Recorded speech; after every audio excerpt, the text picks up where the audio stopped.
Hi friends, ಕನ್ನಡಿಗರ ಬಗ್ಗೆ ಮಾತನಾಡಿ ವಿವಾದ ಮಾಡಿಕೊಂಡಿರೋ ಸೋನು ನಿಗಮ್ ಕತೆ ಗೊತ್ತಾ? 3ನೇ ವಯಸ್ಸಿಗೆ ವೇದಿಕೆ ಹತ್ತಿದ ಇವರು ಹುಟ್ಟಿದ್ದೆಲ್ಲಿ? ಸೋನು ನಿಗಮ್ಗೆ ಕನ್ನಡ ಭಾಷೆ ಬರುತ್ತಾ? ಈವರೆಗೆ ಎಷ್ಟು ಕನ್ನಡ ಹಾಡುಗಳನ್ನ ಹಾಡಿದ್ದಾರೆ? ಒಂದು ಟೈಮಲ್ಲಿ ಕಣ್ಣೀರಿಟ್ಟು ಸ್ಟುಡಿಯೋದಿಂದ ಹೊರ ಬಂದಿದ್ದು ಯಾಕೆ? ಸೋನು ನಿಗಮ್ ಮಾಡಿರೋ ಆಸ್ತಿ ಎಷ್ಟು? ಹೆಂಡತಿ ಮಕ್ಕಳು ಯಾರು? ಎಲ್ಲವನ್ನೂ ಈ ವಿಡಿಯೋದಲ್ಲಿ ಹೇಳ್ತೀವಿ. ಅದಕ್ಕೂ ಮುನ್ನ ನೀವಿನ್ನು ನಮ್ಮ ಚಾನಲ್ಗೆ ಸಬ್ಸ್ಕ್ರೈಬ್ ಆಗಿಲ್ಲ ಅಂದರೆ ಈ ಕೂಡಲೇ ಆಗಿ ಪಕ್ಕದ ಬೆಲ್ ಐಕಾನ್ ಮೇಲೆ ಕ್ಲಿಕ್ ಮಾಡಿ. 1973ರ ಜುಲೈ 30ರಂದು ಜನನ. ಸೋನು ನಿಗಮ್ ಹರಿಯಾಣದ ಫರೀದಾಬಾದ್ನಲ್ಲಿ 1973ರ ಜುಲೈ 30ರಂದು ಜನಿಸಿದ್ರು. ತಂದೆ ಅಗಮ್ ಕುಮಾರ್ ನಿಗಮ್, ತಾಯಿ ಹೆಸರು ತೀಶಾ ನಿಗಮ್. ತಂದೆ ತಾಯಿ ಇಬ್ಬರು ಹಾಡುಗಾರರು. ಮದುವೆಗಳಲ್ಲಿ ಆರ್ಕೆಸ್ಟ್ರಾಗಳಲ್ಲಿ ಹಾಡ್ತಿದ್ರು. ಚಿಕ್ಕಂದಿನಿಂದಲೇ ಸೋನು ನಿಗಮ್ ಕೂಡ ತಂದೆ ತಾಯಿ ಹಾಡು ಕೇಳಿ ಸಂಗೀತದಲ್ಲಿ ಆಸಕ್ತಿ ಬೆಳೆಸಿಕೊಂಡ್ರು. 3 ವರ್ಷದಲ್ಲೇ ಹಾಡುಗಾರಿಕೆ ಶುರು. ಹೌದು, ಸೋನು ನಿಗಮ್ 3 ವರ್ಷದವರಿದ್ದಾಗಲೇ ವೇದಿಕೆ ಹತ್ತಿ ಹಾಡು ಹೇಳೋಕೆ ಶುರು ಮಾಡಿದ್ರು. ಅಪ್ಪ ಅಮ್ಮನ ಜೊತೆ ಆರ್ಕೆಸ್ಟ್ರಾಗಳಲ್ಲಿ ಹಾಡ್ತಿದ್ರು. ತಾನು ಗಾಯಕ ಆಗಬೇಕು ಅಂತ ದೃಢ ನಿರ್ಧಾರ ಮಾಡಿದ್ರು. ಉಸ್ತಾದ್ ಗುಲಾಂ ಮುಸ್ತಫಾ ಖಾನ್ ಅವರ ಹತ್ರ ಸಂಗೀತ ಅಭ್ಯಾಸ ಮಾಡಿದ್ರು. ಅಪ್ಪ ಅಮ್ಮನ ಜೊತೆ ಸೇರ್ಕೊಂಡು ರಿಹರ್ಸಲ್ ಮಾಡ್ತಿದ್ರು. ವೇದಿಕೆ ಏರಿ ಹಾಡ್ತಿದ್ರಿಂದ ಆಗಲೇ ಒಂದು ಹಂತಕ್ಕೆ ಫೇಮಸ್ ಆದ್ರು. 1980ರ ಸಮಯದಲ್ಲಿ ಹಲವು ಸಿನಿಮಾಗಳಲ್ಲಿ ಬಾಲನಟನಾಗಿ ನಟಿಸೋ ಅವಕಾಶ ಕೂಡ ಸಿಕ್ತು. ಆದರೆ ನಟನೆ ಅಂದರೆ ಸೋನು ನಿಗಮ್ಗೆ ಇಷ್ಟ ಇರಲಿಲ್ಲ. ಯಾಕಂದ್ರೆ ಸಿಂಗರ್ ಆಗೋ ಕನಸು ಇತ್ತು. ಅವಕಾಶ ಸಿಗದಿದ್ದಾಗ ಕಣ್ಣೀರಿಟ್ಟಿದ್ದರು.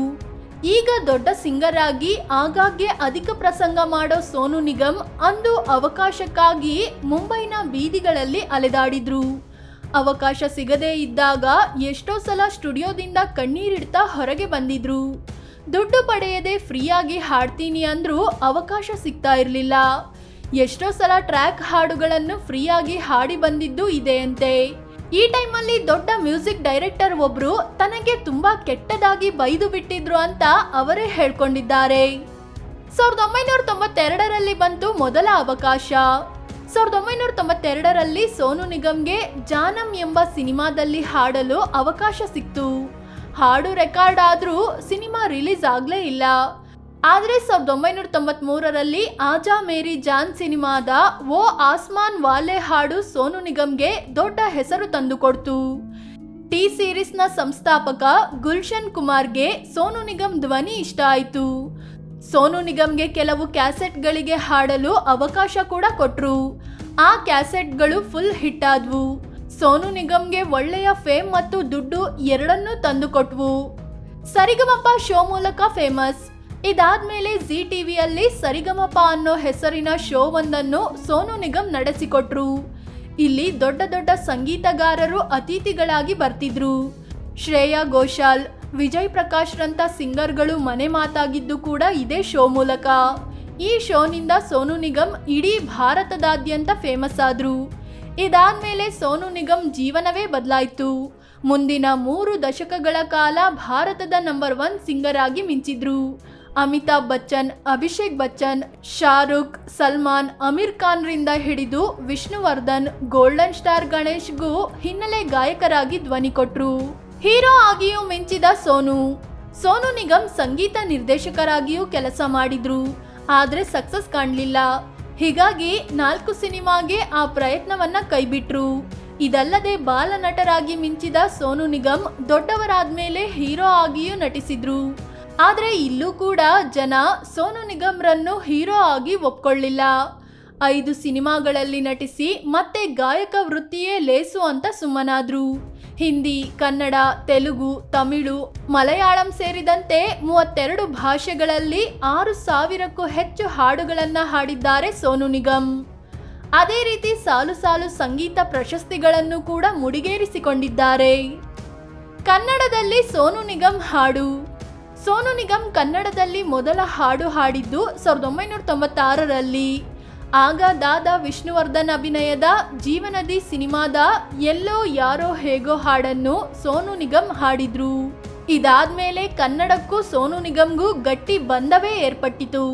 ಮಜ್ನು, ಸ್ನೇಹಲೋಕ, ಗಟ್ಟಿಮೇಳ, ಮುಂಗಾರು ಮಳೆ ಹೀಗೆ ಸಾಲು ಸಾಲು ಹಿಟ್ ಹಾಡುಗಳನ್ನು ಹಾಡಿದ್ರು. ಅದರಲ್ಲೂ ಮುಂಗಾರು ಮಳೆ ಸಿನಿಮಾ ಬಂದ್ಮೇಲಂತೂ ಸೋನು ನಿಗಮ್ ಕನ್ನಡದ್ದೇ ಗಾಯಕರೇನೋ ಅನ್ನುವಷ್ಟರ ಮಟ್ಟಿಗೆ ಕನ್ನಡಕ್ಕೆ ಹಾಡು ಹೇಳಿದ್ರು. ಅಷ್ಟು ಅವಕಾಶಗಳು ಸಿಕ್ತು, ಅಷ್ಟು ಸಾಂಗ್ಗಳನ್ನು ಜನ ಇಷ್ಟಪಟ್ರು. ಕನ್ನಡ ಸಿನಿಮಾಗಳಿಗೆ ಒಟ್ಟು 900ಕ್ಕೂ ಹೆಚ್ಚು ಹಾಡುಗಳನ್ನು ಸೋನು ನಿಗಮ್ ಹಾಡಿದ್ದಾರೆ. ಆದರೆ ಸೋನು ನಿಗಮ್ಗೆ ಕನ್ನಡ ಅಲ್ಪ ಸ್ವಲ್ಪ ಬರುತ್ತಾದ್ರೂ ಕಂಪ್ಲೀಟ್ ಆಗಿ ಮಾತನಾಡೋಕೆ ಬರಲ್ಲ. ಅಂದು ಕನ್ನಡದ ಬಗ್ಗೆ ಪ್ರೀತಿ ಮಾತು, ಈಗ ಕನ್ನಡಿಗರಿಗೆ ಅಪಮಾನ ಮಾಡಿದ್ರಾ? ಕನ್ನಡದ ಬಗ್ಗೆ ಸೋನು ನಿಗಮ್ಗೂ ವಿಶೇಷ ಪ್ರೀತಿ ಇದೆ. ಸಂದರ್ಶನದಲ್ಲಿ ಮಾತನಾಡ್ತಾ, ಬೆಂಗಳೂರು ನನ್ನ 2ನೇ ಮನೆ ಇದ್ದಂಗೆ, ಹಿಂದಿನ ಜನ್ಮದಲ್ಲಿ ಕನ್ನಡಿಗನಾಗಿ ಹುಟ್ಟಿದ್ದೆ ಅನಿಸುತ್ತೆ ಅಂತ ಹೇಳ್ಕೊಂಡಿದ್ರು. ಆದ್ರೀಗ ಅದೇ ಸೋನು ನಿಗಮ್ ಕನ್ನಡಿಗರ ಕೆಂಗಣ್ಣಿಗೆ ಗುರಿಯಾಗಿದ್ದಾರೆ. ಬೆಂಗಳೂರಿನಲ್ಲಿ ಇತ್ತೀಚೆಗೆ ಸೋನು ನಿಗಮ್ ಲೈವ್ ಶೋ ನಡೆಸಿದ್ರು. ಅದರಲ್ಲಿ ಹಿಂದಿ ಹಾಡುಗಳನ್ನು ಹೇಳುತ್ತಿದ್ದಾಗ ವಿದ್ಯಾರ್ಥಿಯೊಬ್ಬ ಕನ್ನಡ ಕನ್ನಡ ಅಂತ ಕೂಗಿದ್ರು. ಅದಕ್ಕೆ ರೊಚ್ಚಿಗೆದ್ದ ಸೋನು ನಿಗಮ್ ಇಂತಹ ವರ್ತನೆಯಿಂದಲೇ ಪಹಲ್ಗಾಮ್ನಂತ ದಾಳಿ ನಡೀತಿರೋದು ಅಂತ ಹೇಳಿದ್ರು. ಸೋನು ನಿಗಮ್ ಕನ್ನಡದ ಅಭಿಮಾನವನ್ನು ಭಯೋತ್ಪಾದನೆಗೆ ಹೋಲಿಸಿದ್ರು ಅಂತ ಈಗ ದೊಡ್ಡ ಮಟ್ಟದಲ್ಲಿ ಆಕ್ರೋಶ ವ್ಯಕ್ತವಾಗಿದೆ. ಹಿಂದುತ್ವವಾದಿ ಸೋನು ನಿಗಮ್. ಈ ಹಿಂದೆ ಸೋನು ನಿಗಮ್ ಆಜಾನ್ ಕುರಿತು ಮಾಡಿದ್ದ ಟ್ವೀಟ್ಗಳಿಂದ ವಿವಾದ ಸೃಷ್ಟಿಯಾಗಿತ್ತು. ಹೀಗಾಗಿ ಮೌಲ್ವಿಯೊಬ್ರು ಸೋನು ನಿಗಮ್ ತಲೆ ಬೋಳಿಸಿದ್ರೆ ಬಹುಮಾನ ಕೊಡ್ತೀನಿ ಅಂತ ಘೋಷಿಸಿದ್ರು. ಆಗ ಖುದ್ದು ಸೋನು ನಿಗಮ್ ಮುಸ್ಲಿಂ ಕ್ಷೌರಿಕನ ಬಳಿ ಹೋಗಿ ತಲೆ ಬೋಳಿಸಿಕೊಂಡಿದ್ರು. ಇದೀಗ ಪಹಲ್ಗಾಮ್ ದಾಳಿ ಬಗ್ಗೆ ಮಾತನಾಡಿರೋ ಸೋನು ನಿಗಮ್ ಅಲ್ಲಿ ಉಗ್ರರು ಭಾಷೆ ಯಾವುದು ಅಂತ ಕೇಳಿಲ್ಲ ಅಂತ ಹೇಳಿದ್ದಾರೆ. ಅಂದ್ರೆ ಪರೋಕ್ಷವಾಗಿ ಭಾಷೆ ಕೇಳಿಲ್ಲ, ಧರ್ಮ ಕೇಳಿ ದಾಳಿ ನಡೆಸಿರೋದು ಅಂತ ಹೇಳಿದ್ದಾರೆ. ಸೋನು ನಿಗಮ್ ಪತ್ನಿ, ಕುಟುಂಬ.